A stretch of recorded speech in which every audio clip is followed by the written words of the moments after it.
Today we have an incredible true story of a Bigfoot encounter in the remote forests of Canada. This happened in Red Lake, Ontario in the fall of 1990, where the witness came face to face with a massive hair-covered beast while out hunting with a friend. Every detail of their quiet morning ATV ride through the woods is seared into his memory forever. Our story takes place in the tiny mining town of Red Lake, situated over 300 miles from the nearest major city. Fall had descended on the dense forests. It was October, and the witness recalls waking before sunrise, eager to head out on the ATV moose hunt he'd been looking forward to.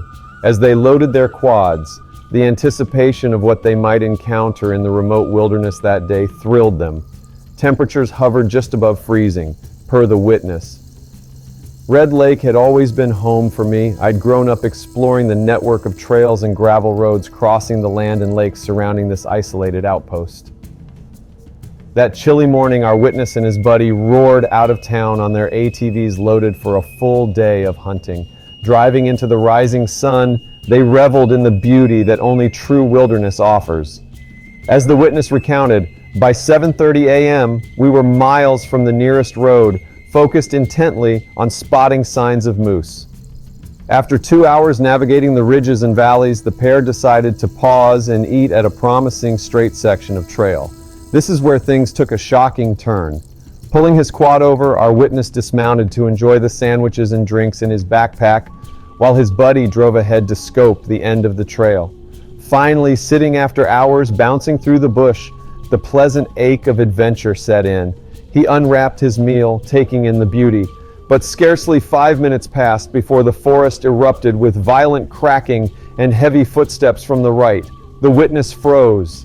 Something huge lurked in those trees. Adrenaline spiking, our witness leapt up, discarding his half-eaten lunch. The unseen maker of the cacophony was large and close. He rushed to unlatch his rifle case, senses firing. I fully expected to see a moose or a bear come out of the bush onto the road, he recalled. Focused intently on the origin of the chaos, his hands paused just as he gripped his rifle. Some intuition whispered to wait and see what emerged. He hovered in limbo, ready to grab his only defense against the largest predators. But what lumbered out of that thicket was beyond anything he could have conceived. In his words, "My jaw went slack at the sight, my breath catching in my throat." There, ambling calmly onto the trail, just 100 feet ahead, was a powerfully built bipedal creature standing at least 7 feet tall. Man? Beast? The stunned witness's mind raced to explain the living, breathing anomaly. He recalled thinking it was definitely human-looking, but not quite. I instantly thought this jackass is going to get himself blown away, dressed in black like that.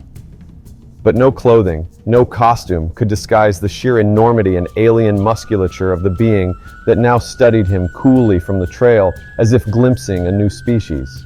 In the witness's own words, nothing I could say to myself was making sense.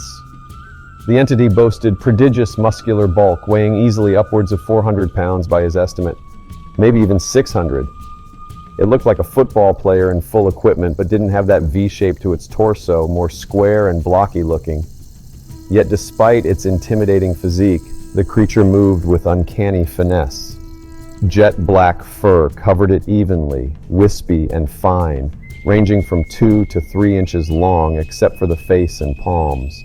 The witness puzzled briefly over the thin coat before becoming mesmerized by the living, breathing enormity of the thing.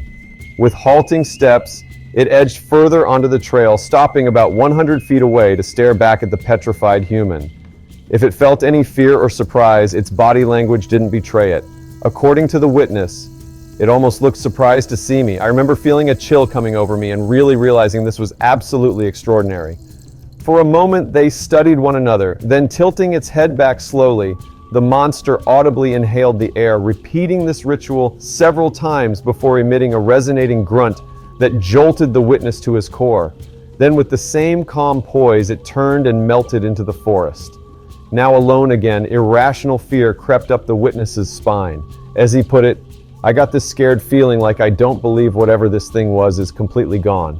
Gripping his useless rifle, he stared desperately towards where the creature had gone. It wasn't a rational feeling, as the animal made no threatening movements, but I was still frightened and felt just plain weird. forcing himself to stay put. He awaited his friend's return, unable to stop glancing behind him. Only the growing snarl of an approaching engine down the trail finally broke the spell of unease. Our witness spilled the shocking tale to his bewildered friend the moment he pulled up. Wasting no time, they began scouring the area for physical signs of the encounter, but the hardened ground only revealed trampled vegetation and scuffs of passage. As the witness recalled, nothing definitive. Just minutes into their search, bent low, inspecting the exact spot the creature disappeared, a tremendous crack exploded ahead. He described it as like someone smoked a tree with a baseball bat. The friends locked eyes in horror. Something massive lingered in those woods, warning them to leave. That resounding crack rocketed through the forest like a gunshot, leaving no doubt they'd crossed into something's territory. Our witness recounted, "We both realized the noise was not made by either one of us. We took off. I just ran the 100 meters back to my bike in about 15 seconds with a rifle in my hand and full hunting gear on." His friend was already tearing back down the trail, hardly waiting for him to follow. Jamming his helmet on and fishtailing onto the gravel road, the witness didn't look back. 3 decades later, recalling that incredible moment still gives him chills. The world remains doubtful, but our brave witness knows the truth, that incredible specimens like these walk our wildernesses,